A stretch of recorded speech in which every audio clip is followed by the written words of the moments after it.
Coach, I grew up loving growing up in Hollis, Queens. I mean, the Big East was everything to me. I've never quite gravitated towards you guys being a part of the ACC, but that's a story for another day. You've been in the NCAA tournament 3 times over the last 5 years. This season, however, was not one of them.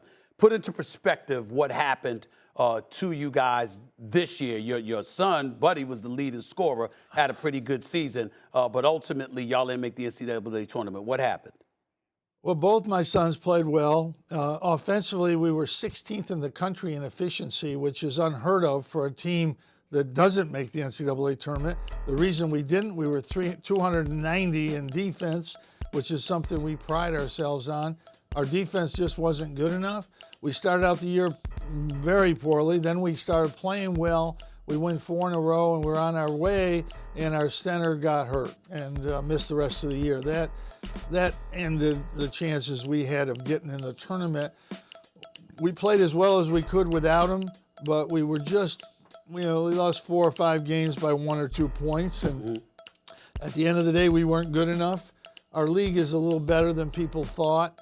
And thinking now, I think Virginia Tech, Miami, and Duke are going to surprise some people in the NCAA tournament. You know, one thing, Stephen, it's one thing to be good in the regular season and another thing to be good in the tournament. I think our league will be good in the tournament. It's like last year, the Pac-12, nobody thought they were any good, and then the tournament came and they were the best league in the tournament. And to me, that's still important. Not the regular season is important. That's over with now. What do your teams do in the NCAA tournament? You get in the tournament because you win games in your league.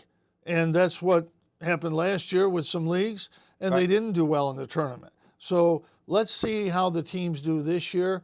I know that Virginia Tech's playing at a really high level. It's always disappointing. If they hadn't beaten Duke, which is a pretty tough thing to do in New York, they wouldn't be in the tournament.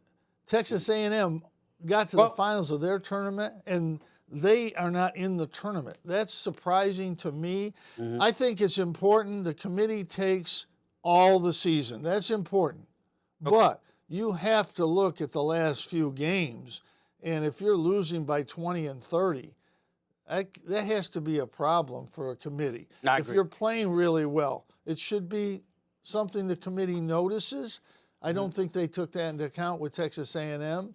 And I don't think they would have let Virginia Tech in. And they're both playing at a high level. They both can win games in this tournament. And I mean a lot of games. I would not be shocked if they did. Coach, we don't have much time. I want to get to Duke for a second because you brought up something that I find very interesting where they're concerned. Now, I don't mean to bring up bad memories because they beat you 3 times this year. Beat you 3 times, including the ACC tournament. But it's Mike Krzyzewski. It's his final year. Here's my thing. You talk about just because of what you do in the regular season doesn't necessarily mean it's going to translate to the postseason, to the NCAA tournament specifically. I'm thinking about Duke losing that last game at Cameron Indoor Stadium. I'm thinking about Duke losing in the ACC tournament. I expected them, because they lost to North Carolina in that season finale at Cameron Indoor Stadium, that would be incentive enough for them to run the table. But Virginia Tech obviously had something to say about that, and who knows what's going to happen in the NCAA tournament. Based on what you see, are you surprised at all that Duke lost those quality of games to North Carolina season finale for Coach K and, of course, the ACC tournament? I'm not surprised. They're very good, but you have to understand their 3 best players, Bencaro, Keels, plays for me, Griffin, are all freshmen. They're all freshmen. Their 3 best players are freshmen. That's not easy to do in the tournament when you're playing against guys that have been there for 5 years. Miami has 5th-year players. Virginia Tech has 5th-year players. A lot of teams in this tournament have 5th-year players. It's hard to overcome that.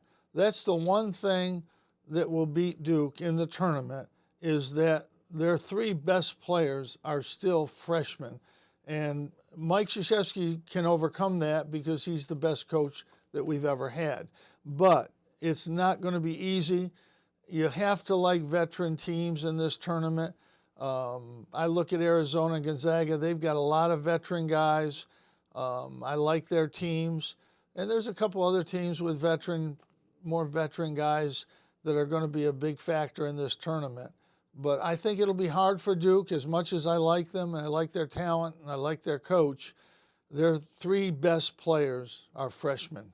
That's not going to be easy to overcome. Gotcha. Yeah, not having that tournament experience.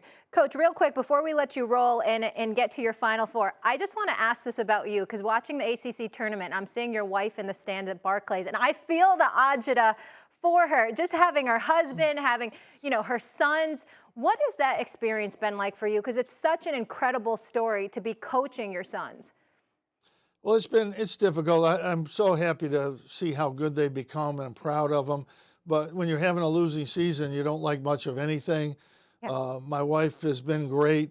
She had a traumatic experience less than 2 weeks ago that she's overcome.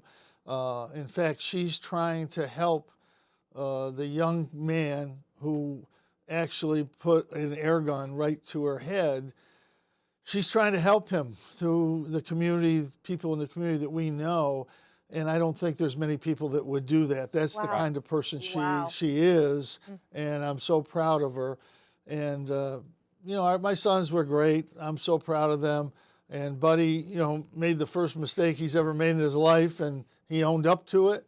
I'm proud of him. Proud of how he did that. That's more important than the basketball. How you are as off the court is the most important thing. We talk about it a lot, but we sometimes don't see those lessons.